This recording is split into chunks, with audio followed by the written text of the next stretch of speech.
Zippo, Marlboro.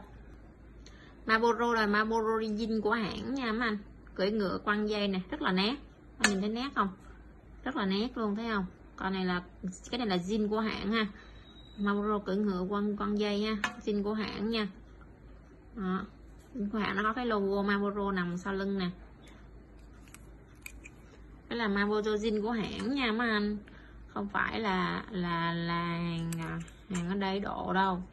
Nắp của nó hơi cứng nè, nắp của nó có hơi cứng một xí nè.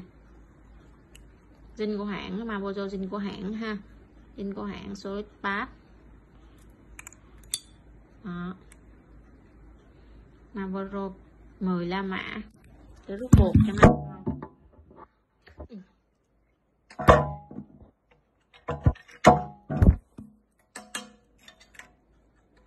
Ừ, 10 La Mã nè. Đó, 10 La Mã ha.